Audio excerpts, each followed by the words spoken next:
গণভোটের দিন এই চারটি বিষয়ের উপর একটি মাত্র প্রশ্নে আপনি হ্যাঁ বা না ভোট দিয়ে আপনার মতামত জানাবেন। জুলাই সনদের আলোকে আমরা গণভোটের ব্যালটে উপস্থাপনীয় প্রশ্ন নির্ধারণ করেছি। আমি প্রশ্নটি এখন আপনাদের সামনে পাঠ করে শোনাচ্ছি। প্রশ্নটি হবে এরকম: আপনি কি জুলাই জাতীয় সনদ সংবিধান সংস্কার বাস্তবায়ন আদেশ 2025 এবং জুলাই জাতীয় সনদের লিপিবদ্ধ সংবিধান সংস্কার সম্পর্কিত নিম্নলিখিত প্রস্তাবগুলোর প্রতি আপনার সম্মতি জ্ঞাপন করছেন? ক, নির্বাচনকালীন সময়ে তত্ত্বাবধায়ক সরকার, নির্বাচন কমিশন এবং অন্যান্য সাংবিধানিক প্রতিষ্ঠান জুলাই সনদে বর্ণিত প্রক্রিয়ার আলোকে গঠন করা হবে।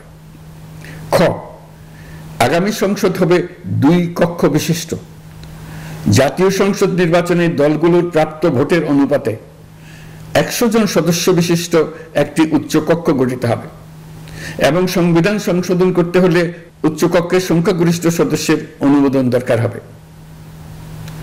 গ, সংসদে নারীর প্রতিনিধি বৃদ্ধি, বিরোধী দল থেকে ডেপুটি স্পিকার ও সংসদীয় কমিটির সভাপতি নির্বাচন, প্রধানমন্ত্রীর মেয়াদ সীমিতকরণ, রাষ্ট্রপতির ক্ষমতা বৃদ্ধি, মৌলিক অধিকার সম্প্রসারণ, বিচার বিভাগের স্বাধীনতা ও স্থানীয় সরকার সহ বিভিন্ন বিষয়ে যে 30টি প্রস্তাবে জুলাই জাতীয় সনদে রাজনৈতিক দলগুলোর ঐকমত্য হয়েছে সেগুলো বাস্তবায়নে আগামী নির্বাচনে বিজয়ী দলগুলো বাধ্য থাকবে।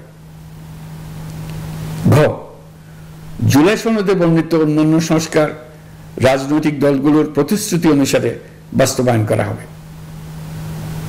গণভোটের দিন এই চারটি বিষয়ের উপর একটি মাত্র প্রশ্নে আপনি হ্যাঁ বা না ভোট দিয়ে আপনার মতামত জানাবেন। গণভোটের সংখ্যাগরিষ্ঠ ভোট হ্যাঁ সূচক হলে আগামী সংসদ নির্বাচনে নির্বাচিত প্রতিনিধি নিয়ে একটি সংবিধান সংস্কার পরিষদ গঠিত হবে। এই প্রতিনিধিগণ একই সাথে জাতীয় সংসদের সদস্য হিসেবে দায়িত্ব পালন করবেন। পরিষদ তার প্রথম অধিবেশন শুরুর তারিখ হতে 180 কার্য দিবসের মধ্যে সংবিধান সংস্কার করবে।